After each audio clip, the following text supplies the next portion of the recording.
ಎಲ್ಲರಿಗೂ ನಮಸ್ಕಾರಗಳು. ಕಲಿಕಾ ವೃಕ್ಷ ಚಾನೆಲ್ಗೆ ಸ್ವಾಗತ. ಈ ವಿಡಿಯೋ ನೋಡ್ತಿರುವ ತಮ್ಮೆಲ್ಲರಿಗೂ ಧನ್ಯವಾದಗಳು.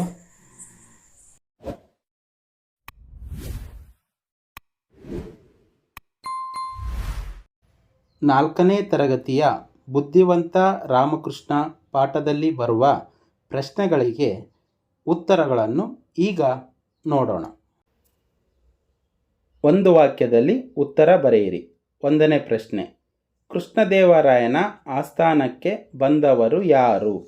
ಉತ್ತರ, ಕೃಷ್ಣದೇವರಾಯನ ಆಸ್ಥಾನಕ್ಕೆ ಬಂದವರು ವಿದ್ಯಾಸಾಗರ.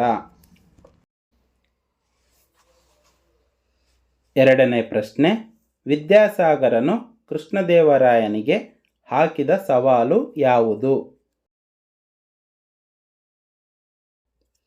ಉತ್ತರ, ಆಸ್ಥಾನದ ಪಂಡಿತರೊಡನೆ ವಾದ ಮಾಡಲು ಬಂದಿದ್ದೇನೆ ಎಂದು ಸವಾಲು ಹಾಕಿದನು.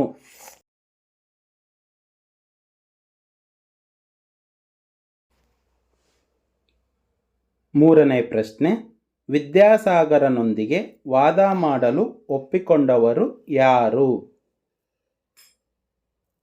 ಉತ್ತರ, ವಿದ್ಯಾಸಾಗರನೊಂದಿಗೆ ವಾದ ಮಾಡಲು ಒಪ್ಪಿಕೊಂಡವರು ತೆನಾಲಿ ರಾಮಕೃಷ್ಣ.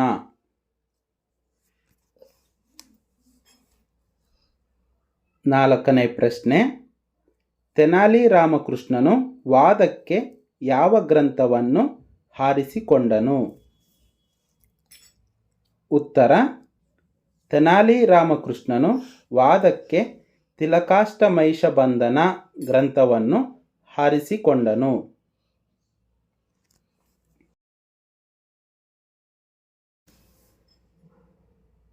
2-3 ವಾಕ್ಯಗಳಲ್ಲಿ ಉತ್ತರ ಬರೆಯಿರಿ.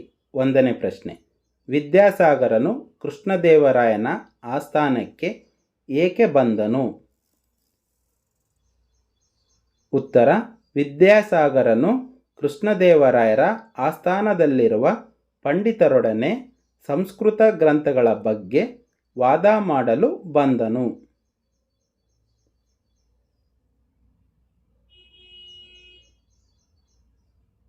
ಎರಡನೇ ಪ್ರಶ್ನೆ, ವಿದ್ಯಾಸಾಗರನ ಮುಖ ಏಕೆ ಅರಳಿತು? ಉತ್ತರ, ವಿದ್ಯಾಸಾಗರನ ಸವಾಲಿಗೆ ಯಾವ ಪಂಡಿತರೂ ಮುಂದೆ ಬರಲಿಲ್ಲ. ವಿದ್ಯಾಸಾಗರನು ಬೇಸರದಿಂದ ಮಾತನಾಡಿದನು. ಆಗ ತೆನಾಲಿ ರಾಮಕೃಷ್ಣ, ಇಷ್ಟು ಬೇಗನೆ ನೀವು ಈ ತೀರ್ಮಾನಕ್ಕೆ ಬರಬೇಡಿ ಎಂದನು. ವಿದ್ಯಾಸಾಗರ, ನೀವು ಯಾರು ಎಂದು ಕೇಳಿದ. ನಾನು ಒಂದೆರಡು ಗ್ರಂಥಗಳನ್ನು ಬರೆದಿದ್ದೇನೆ. ನನ್ನ ಹೆಸರು ತೆನಾಲಿ ರಾಮಕೃಷ್ಣ ಎಂದನು. ತೆನಾಲಿ ರಾಮಕೃಷ್ಣನನ್ನು ನೋಡಿದಾಗ ವಿದ್ಯಾಸಾಗರನ ಮುಖ ಹರಳಿತು. ಮೂರನೇ ಪ್ರಶ್ನೆ, ತಿಲಕಾಷ್ಟಮೈಷಬಂಧನ ಎಂದರೇನು? ಉತ್ತರ, ತಿಲಕಾಷ್ಟ ಎಂದರೆ ಎಳ್ಳಿನ ಕಡ್ಡಿಗಳು. ಮೈಷಬಂಧನ ಎಂದರೆ ಎಮ್ಮೆ ಕಟ್ಟುವ ಹಗ್ಗ. ಅದೇ ತಿಲಕಾಷ್ಟ ಮೈಷಬಂಧನ.